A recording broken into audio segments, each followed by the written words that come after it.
any big advised capital, any person who has any governance that they need to pay attention to is not front running this ETF. And this is good news. Because if they were, the price of Bitcoin will probably be at an all-time high at this point, with the amount of supply that's constraining on exchanges, with the amount of information that there is now out there for people to know. And this is a moment for retail to actually take advantage of this. Again, anyone who talks to me about this simply does not understand what the asset is. You are buying the hardest asset humanity has ever created. And you think that just because the price isn't going up, it changes the value of the asset? You don't understand investing. There is a difference between price and value. The price of something does not dictate the value, but the spread between the price and the value is the opportunity. And right now you have this opportunity because nobody else is doing it, right? They have reasons why they cannot. Their hands are handcuffed, why they cannot do this. And this is your opportunity to take advantage of this and get to 1 Bitcoin.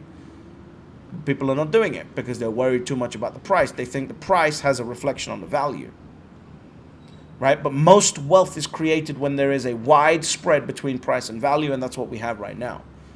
I know that there is $150 trillion of capital in the world that's advised, that's about to be unlocked to invest in Bitcoin because we now have a US spot ETF. I know a small portion of that will come into Bitcoin. Therefore, I can estimate based on the bull market multiple what the value is going to be. And therefore, I could say, okay, if I think Bitcoin is going to be $1 million a coin and the price currently is $50,000 a coin or whatever it is, that's the spread. That's the value proposition that I have. That's the profit proposition that I have there.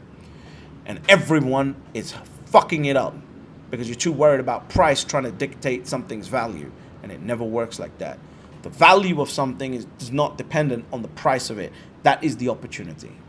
You should be counting your damn blessings that the ETF has still not been approved. Because as we're learning, there is a shit ton, a metric shit ton of capital that is coming for your Bitcoin. Guided, laser guided missiles from the best financial military on earth. BlackRock, Fidelity, right? The best financial military on earth has got laser guided missiles pointed at the #1 most scarce asset humanity has ever created. And they are at this point in time held back for regulatory, tax, and governance reasons from investing in it until the ETF comes out. And you're listening to morons tell you that this somehow impacts the underlying asset. They're gagging to be able to invest in this asset because it is the best performing asset humanity has ever seen. And it's the hardest asset humanity has ever seen. And it's new. And there's so much marketing that can be done around it. Whew. Talk about so this is why I start this YouTube channel, because there'd be people like my mom and my dad who will read this bullshit from doom and gloom boomers, $1,000 net worthers, $10 a month DCA gang members, and I'll get text messages like I go, hey, if the ETF is this is literally a text, if the ETF is coming, how come the prices have gone up yet? Because what you are focused on, if you are in that market, is price, and I understand that, but in order to actually take advantage of price, this is why you didn't buy property when property was a few £100 for a property, because you needed evidence, you needed permission to be told property is the right thing to do. And how does retail seek permission? Because the price is going up. It's how retail seeks permission psychologically. Retail seeks permission because the price is going up, and that subconsciously gives you permission to say, okay, this is the right thing to do. And when there is this spread, this moment of spread, you don't take action. And that's why I need to break, because, you know, it's not like any other asset that you can just print more properties. You actually cannot make any more Bitcoin. So there is a finality of scarcity issue here, which has to be overcome despite your love of the price going up in order to be told that you are doing the right thing. And again, this is why I started doing videos. So please subscribe. Please share these videos, because people are really not understanding the huge opportunity that you have here at this point to front run the institutions, while they literally are handcuffed to not do anything until the ETF comes out. Now, will they be doing something like, having backdoor deals to here and this, that? Sure, but I'm talking about sizable capital. Cannot come in. It doesn't make sense for it to come in at this point until the ETF starts trading. There is obviously going to be some front running that's happening. Any of these asset managers that have filed for an ETF probably own some Bitcoin in their personal portfolios, blah, blah, blah, blah, blah. Normal and legal, right? But is there institutional front running going on? No. And how do we know that? Because the price isn't moving. But that doesn't mean that the asset is impaired, right? There's a reason for that. So number one reason is tax. No institutional investor is going to want to buy Bitcoin in December, sell it in January, pay a tax, and go through all that administrative bullshit when they can just buy it in January when an ETF comes out. They don't need to worry about taxes. They don't need to worry about convincing their board. They don't need to worry about any of this. It's just not worth it. And remember, they're not holding for a 3-week window like you and I or anyone else that might be on a retail level. These people hold forever. These people hold forever, and therefore they do not want to have that short-term BS that they got to do. It's just not worth the cost of doing that. They want to hold Bitcoin, who gives a shit what it is today, until 20 years from now. And the best way to do that is going to be the ETF for them.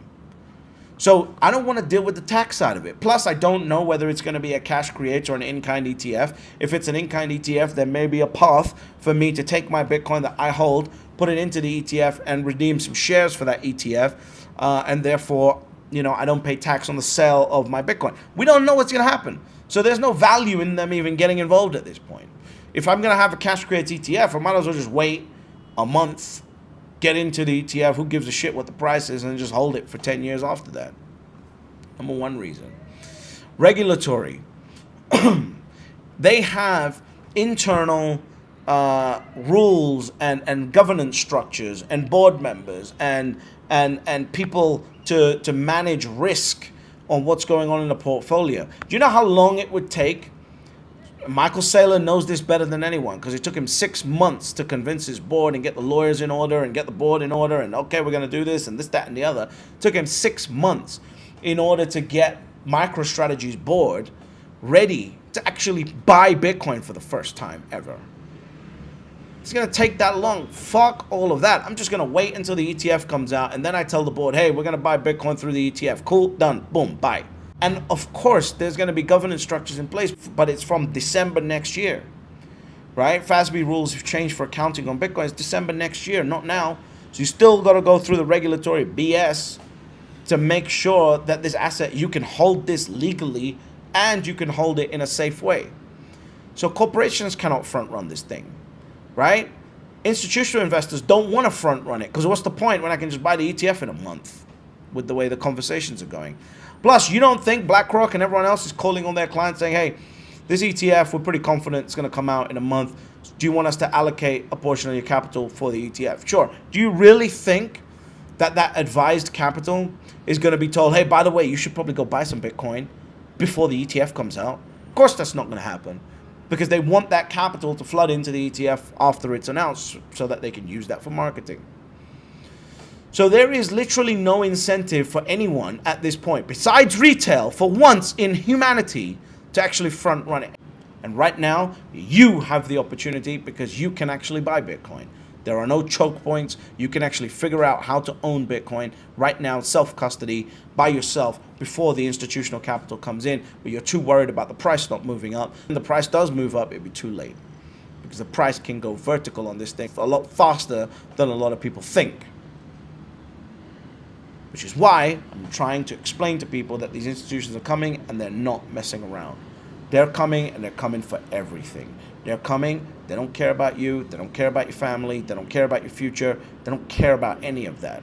What they care about is making sure that they own enough of the hardest, most secure asset humanity has ever seen. So don't you think you should be caring about the same thing too? Instead of worrying about the ETF being front run, now you understand that they cannot front run it.